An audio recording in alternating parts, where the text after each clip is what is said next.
तो बेरोजगार हैं। जहां भी मैं गया, जहां भी बीजेपी की सरकार थी, सारे के सारे युवा हम तो बेरोजगार हैं। देखना चाहते हो तो मैं दिखाता हूं। यहां पे बेरोजगार युवा जो हैं, हाथ उठा के दिखाइए। ये देखिए, हो गया काम। तो प्रदेश में जहां भी देखो बेरोजगार युवा आपको मिलेंगे। और जब मैं, भैया एक सेकंड बोलने दीजिए, और जब मैं उनसे पूछता था, अच्छा रेलवे स्टेशन में मुझे एक युवा मिलता है, कुली जो कपड़े पहनते हैं, लाल रंग के कपड़े पहनते हैं, लाल रंग के कपड़े पहनते हुए मुझे मिलता है। मैंने बातचीत शुरू की।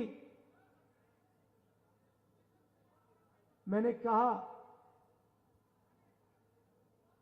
कुली बनने से पहले तुम्हारा सपना क्या था? कहता है, राहुल जी मैं इंजीनियर बनना चाहता था। मैंने पूछा क्या हुआ? कहता है, राहुल जी मैंने सिविल इंजीनियरिंग की डिग्री ली, हजारों रुपए मैंने प्राइवेट कॉलेज को दिए, रोजगार नहीं मिला, आज मैं कुली का काम कर रहा हूं।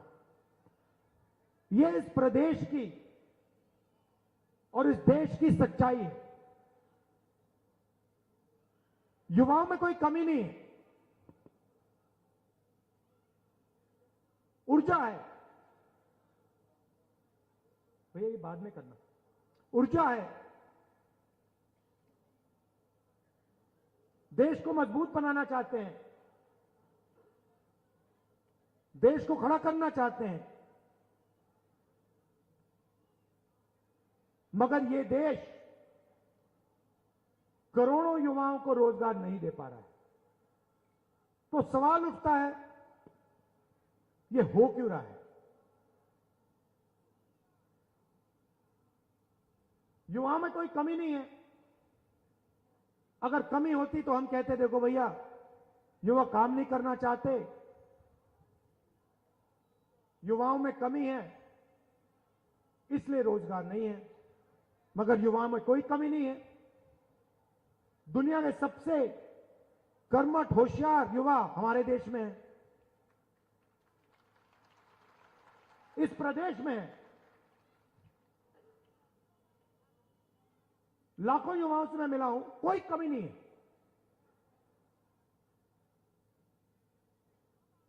बहुत अच्छी समझ है, ऊर्जा है,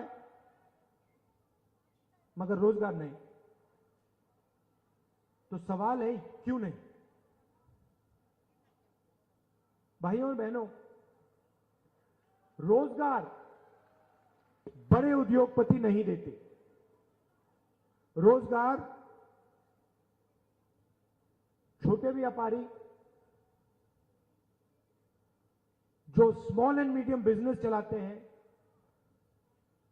जो small scale medium scale manufacturing करते हैं, जो दुकान चलाते हैं, ये लोग रोजगार दिलवाते हैं।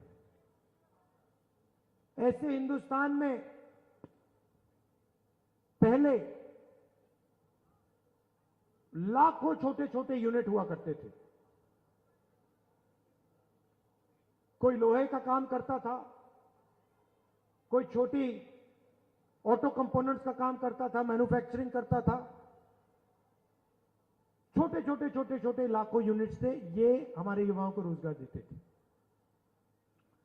नरेंद्र मोदी जी आए, बीजेपी की सरकारें आई और उन्होंने इन यूनिट्स पर आक्रमण शुरू कर दिया। छोटे व्यापारियों पर, स्मॉल मीडियम बिजनेसेस पर आक्रमण शुरू कर दिया। कैसे किया? नोटबंदी और जीएसटी। जीएसटी भाइयों और बहनों, ये टैक्स नहीं है।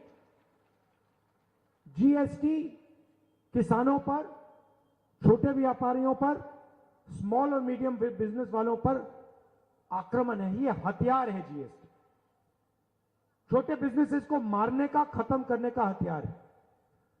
पहली बार हिंदुस्तान में पहली बार किसान टैक्स देता है। 12% ट्रैक्टर पे, 18% पेस्टिसाइड पे, 5% फर्टिलाइजर पर। हमारा किसान जो इस देश की रीढ़ की हड्डी है, वो जीएसटी में टैक्स देता है। और पूरा देश जीएसटी में हर रोज पैसा भरता रहता है। गाड़ी में पेट्रोल डाला, स्कूटर में पेट्रोल डाला, जीएसटी। कपड़े खरीदे, जीएसटी। स्कूटर खरीदा, जीएसटी। किसान खेत में काम कर रहा है, ट्रैक्टर चला रहा है, जीएसटी। जीएसटी कौन देता है? जीएसटी देश की गरीब जनता देती है। और सुनिए, जीएसटी ओबीसी वर्ग देता है, दलित वर्ग देता है, पिछड़ा वर्ग, आदिवासी वर्ग देता है, और जनरल वर्ग के गरीब लोग जीएसटी देते हैं।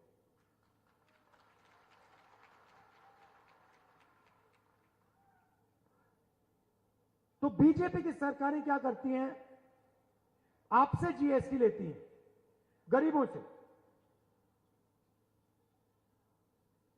और बैंक का पूरा पैसा 3-4 उद्योगपतियों को पकड़ा देती है। अदानी, अंबानी, वो 4-5 लोग हैं। अब मैं आपसे पूछता हूं, 2 तरीके की सरकार होती है। एक सरकार होती है जो गरीबों के जेब में पैसा डालती है। दूसरी सरकार होती है जो 2-3 बड़े उद्योगपतियों की जेब में पैसा डालती है। तीसरी सरकार नहीं होती, बस 2 टाइप की होती है। अब देखिए, कांग्रेस पार्टी ने मनरेगा दिया। मनरेगा गरीबों के जेब में पैसा है, अमीरों के जेब में पैसा है? भोजन का अधिकार गरीबों के जेब में, अमीरों के जेब में? नोटबंदी, जीएसटी, काले जो कानून लाए थे नरेंद्र मोदी किसान के खिलाफ, अमीरों के जेब में पैसा, गरीबों के जेब में पैसा। ये फर्क है। तो मध्य प्रदेश में क्या हुआ है? मध्य प्रदेश की जो नींव थी, जो फाउंडेशन था, जैसे किसी भी इमारत में नींव होती है, उस नींव को बीजेपी ने उखाड़ के फेंक दिया है। उठा के फेंक दिया, खत्म कर दिया। नींव कौन है? नींव किसान है, नींव मजदूर है, नींव बेरोजगार युवा है, छोटे दुकानदार हैं, स्मॉल और मीडियम बिजनेस जो चलाते हैं वो हैं। और इन सबको पिछले 15 साल यहां पे बीजेपी ने खत्म कर दिया है। छोटा सा आपको उदाहरण देना चाहता हूं। पास में छत्तीसगढ़ है। कुछ दिन पहले कैंपेन में मैं 10-15 किसानों से मिला और मैंने एक किसान से सवाल पूछा। मैंने पूछा, भैया एक बात बताओ, आपकी जमीन, उसकी जमीन पास में थी। मैंने कहा, भैया बताओ, ये आपकी जो जमीन है इसका रेट क्या है? मैं हैरान हो गया। किसान मुझे कहता है, राहुल जी मुझे रेट नहीं मालूम। मैंने कहा, भाई तुम्हें रेट नहीं मालूम? तुम्हें रेट क्यों नहीं मालूम? अपनी जमीन की रेट क्यों नहीं मालूम? कहता है, राहुल जी मैं तो इसको कभी बेचूंगा नहीं, मैं बेचना नहीं चाहता जमीन को। अगर मैं बेचना नहीं चाहता तो रेट का क्या मतलब? तो मैंने कहा बेचना क्यों नहीं चाहते हो?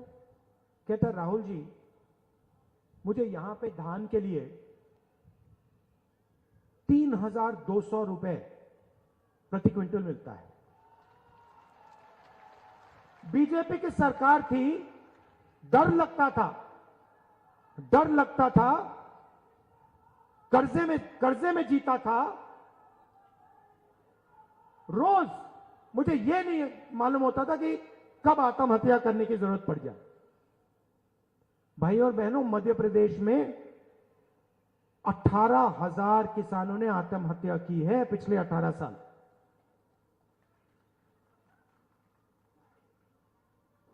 कर्जे के कारण। क्यों? क्योंकि बीजेपी ने उनको सही दाम नहीं दिया। मध्य प्रदेश में किसान को सही रेट मिलता ही नहीं है। सही रेट मिलता नहीं है, कर्जा लेना पड़ता है, जमीन बेचनी पड़ती है। छत्तीसगढ़ में किसान कहता है भैया हमें अपनी जमीन का दाम ही नहीं मालूम। वहां पे स्टेज में पिछले इलेक्शन में और यहां मैंने वायदा किया था, छत्तीसगढ़ में मैंने कहा था कि देखिए धान का रेट, 5 साल पहले की बात कर रहा हूं, धान का रेट 2,500 रुपए प्रति क्विंटल छत्तीसगढ़ के किसानों को गारंटी करके मिलेगा। पहला वायदा। दूसरा वायदा, छत्तीसगढ़ के किसान का कर्जा माफ होगा। तीसरा वायदा, हर महीने मजदूरों के बैंक अकाउंट में छत्तीसगढ़ की सरकार सीधा पैसा डालेगी। ये 3 वायदे किसानों मजदूरों को किए मैंने, और ये हमने पूरे कर दिए। अब हुआ क्या? नहीं, अब हुआ क्या? बीजेपी पैसा देते हैं अदानी जी को, बड़े बड़े कॉन्ट्रैक्टर्स को, अरबपतियों को। जब बीजेपी की सरकार अदानी को पैसा देती है तो अदानी उस पैसे को कहां खर्च करता है? मध्य प्रदेश में खर्च करता है, आपके गांव में खर्च करता है, कस्बों में खर्च करता है, अमेरिका में जाके घर खरीदता है, जापान में जाके घर खरीदता है, दुबई में घर जाके खरीदता है, दिल्ली में जाके रेस्टोरेंट में खाना खाता है। तो आपका पैसा आपके जेब से निकलता है, जीएसटी से निकलता है, अदानी जी की जेब में जाता है और बाकी दुनिया में चला जाता है। और जब हम किसानों को पैसा देते हैं, मजदूरों को पैसा देते हैं, तो किसान क्या करता है? छोटे दुकानदार के यहां जाता है, गांव में, शहरों में, और माल खरीदता है। जैसे ही किसान और मजदूर दुकान में जाकर माल खरीदते हैं, छोटे व्यापारी का बिजनेस चालू हो जाता है। मतलब जैसे मोटरसाइकिल का इंजन चालू होता है, वैसे अर्थव्यवस्था चालू हो जाती है। तो आज मध्य प्रदेश में किसान डरा हुआ है, मजदूर डरा हुआ है, छोटा दुकानदार डरा हुआ है, छोटे व्यापारी डरे हुए हैं, क्योंकि आपकी जो अर्थव्यवस्था है उसका इंजन चालू नहीं। और इस भाषण में आपको यह बताना चाहता हूं कि हमारा लक्ष्य जो हमने छत्तीसगढ़ के किसानों के लिए किया है, वो हम मध्य प्रदेश के किसानों और मजदूरों और छोटे दुकानदारों के लिए करना चाहते हैं।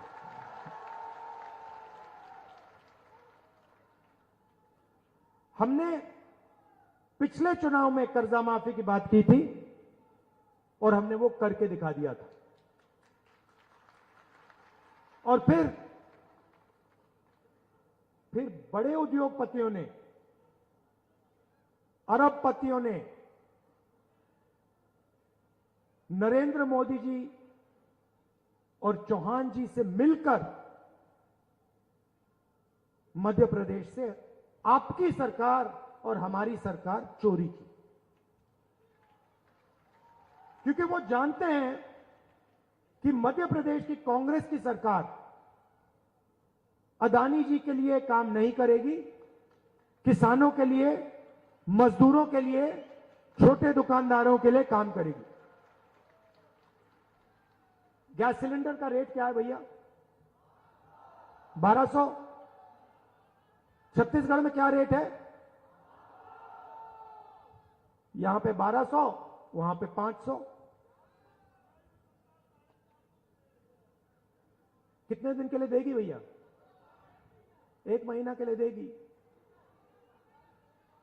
उसके बाद हम 5 साल के लिए 500 रुपए का सिलेंडर देंगे, क्योंकि हम जानते हैं जब तक हमने जनता की जेब में पैसा नहीं डाला, जब तक हमने जनता की जेब में पैसा नहीं डाला, तब तक मध्य प्रदेश पैरों पर नहीं खड़ा हो सकता। मैंने छत्तीसगढ़, कर्नाटक के चीफ मिनिस्टर से साफ कह दिया, और मध्य प्रदेश में भी यही कहूंगा, जितना पैसा बीजेपी ने अदानी और बड़े अरबपतियों को दिया है, सबसे गरीब लोगों को देने जा रही है। अब देखिए, मेरे सामने अभी आंकड़ा रखा गया, इससे आप पूरी की पूरी कहानी समझ जाओगे। 2021 में 670 किसानों ने मध्य प्रदेश में आत्महत्या की। 670। जानते हो कितने किसानों ने आत्महत्या छत्तीसगढ़ में की? 70 छत्तीसगढ़ में, 670 मध्य प्रदेश में।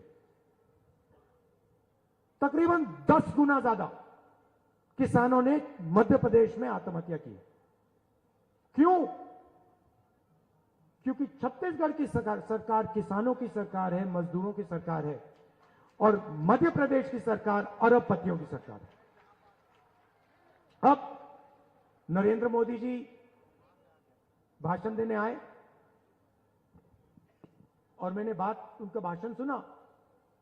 भाषण में नरेंद्र मोदी जी कहते हैं,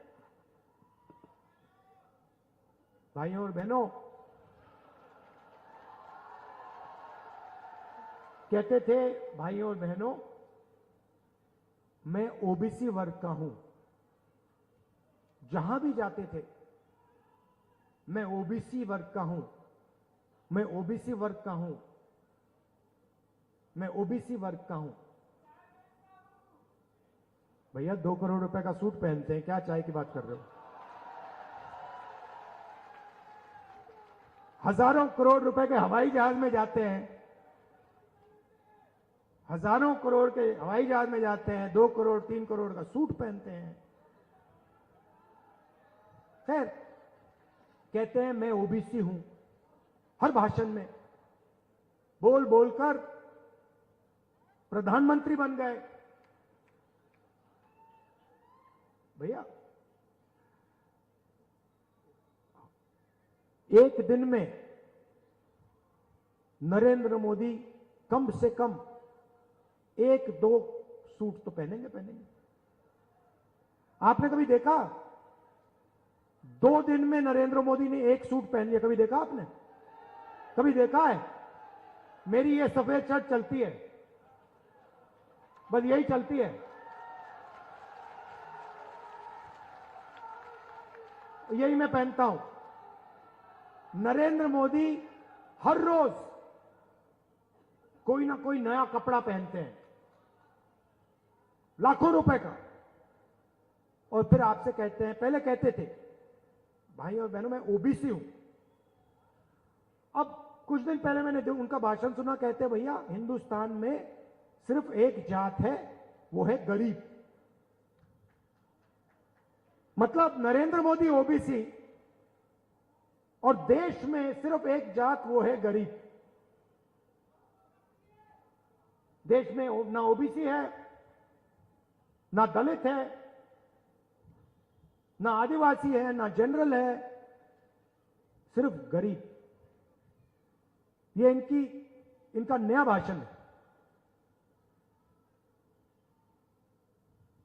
हिंदुस्तान से नरेंद्र मोदी के दिमाग में जात पता है क्यों गायब हो गई? क्योंकि मैंने जाति जनगणना की बात शुरू कर दी।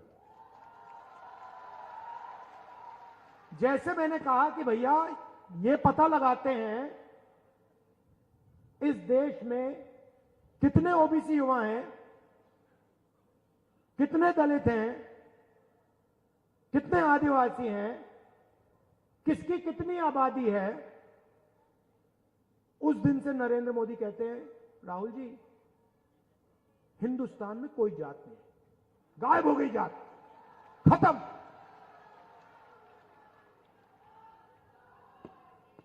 क्यों? क्योंकि वो ओबीसी युवाओं को, दलित युवाओं को, आदिवासी युवाओं को, जनरल युवाओं को देश की सच्चाई नहीं बताना चाहते।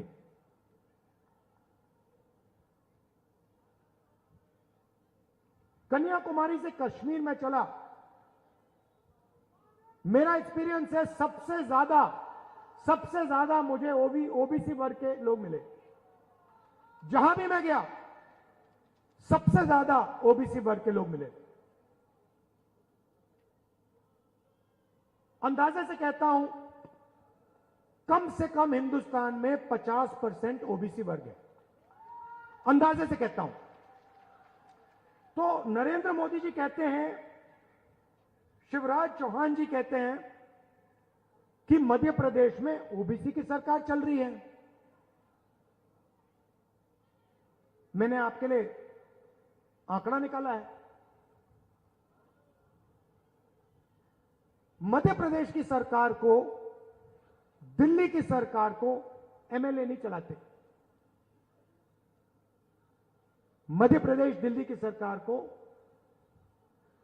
सरकारी अफसर चलाते हैं, आईएएस के लोग चलाते हैं। सही? आप किसी भी बच्चे से पूछो, किसी भी युवा से पूछो, क्या करना चाहते हो? हम आईएएस में जाना चाहते हैं, आईपीएस में जाना चाहते हैं, क्योंकि वो जानते हैं देश को एमएलए नहीं चलाता, देश को आईएएस चलाती है, आईपीएस चलाती है, अफसर चलाते हैं।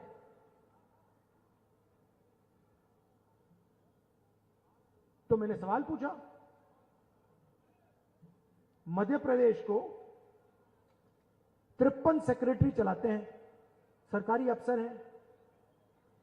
मध्य प्रदेश का पूरा बजट जो है, इसको ये 53 लोग बांटते हैं। तो मैंने पता लगाया, मध्य प्रदेश में ओबीसी की सरकार है। मैंने सुना है ओबीसी की सरकार है।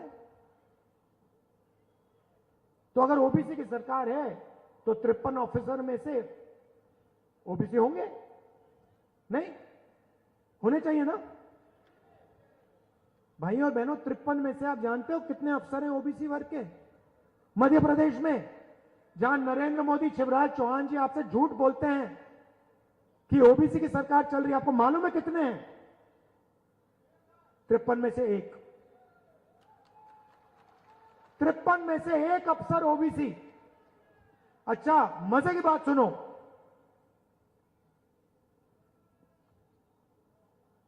तिरपन में से एक ओबीसी। अगर मध्य प्रदेश का बजट 100 रुपए का है तो ओबीसी अफसर जो है वो सिर्फ 33 पैसे पर निर्णय लेता है। मतलब ओबीसी 50%, आपकी आबादी 50%, आपकी भागीदारी 100 रुपए में से 33 पैसा।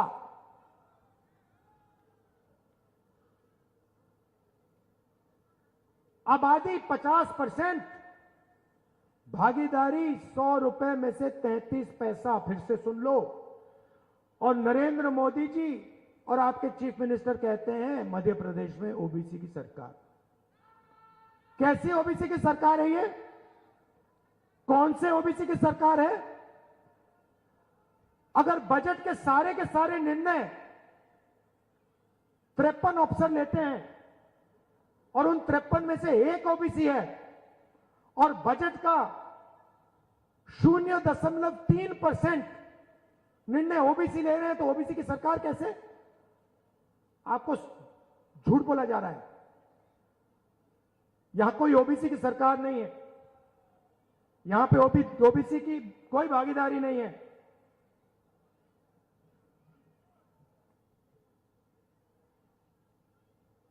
इसीलिए नरेंद्र मोदी जी ने अब कहा है कि हिंदुस्तान में अब सिर्फ एक ही जात है, वो है गरीब। क्योंकि नरेंद्र मोदी आपको सच्चाई नहीं बताना चाहते।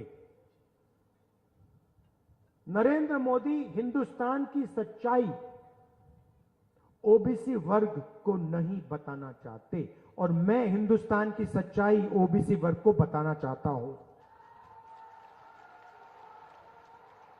मैं ओबीसी वर्ग को कहना चाहता हूं कि आपकी आबादी 50%, आपकी भागीदारी 0.3%। शर्म की बात है।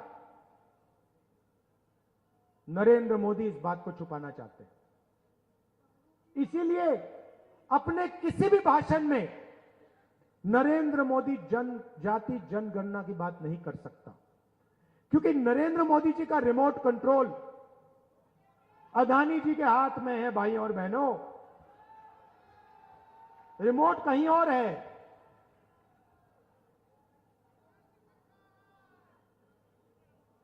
टीवी यहां आपके सामने, रिमोट कहीं और। सच्चाई।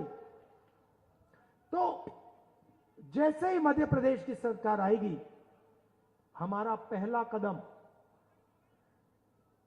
जाति जनगणना सर्वे मध्य प्रदेश में, और जैसे ही हमारी सरकार दिल्ली में आएगी,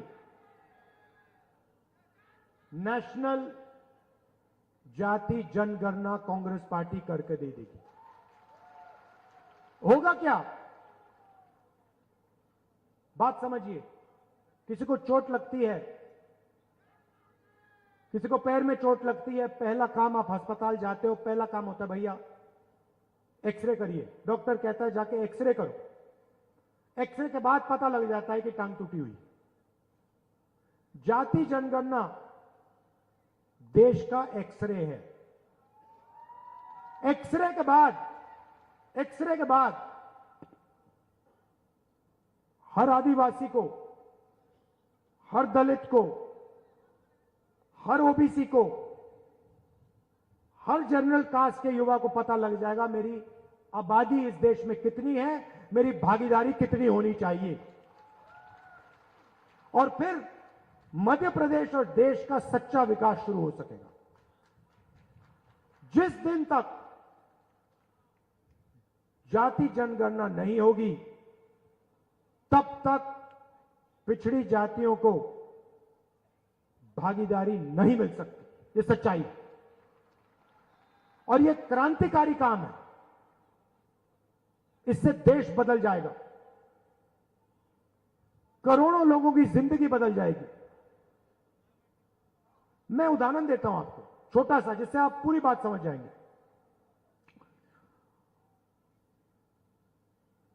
कन्याकुमारी से मैं कश्मीर चला, रास्ते में मुझे हजारों किसान मिले।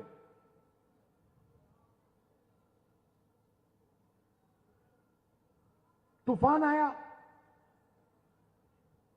उनका नुकसान हुआ। मैंने उनसे पूछा,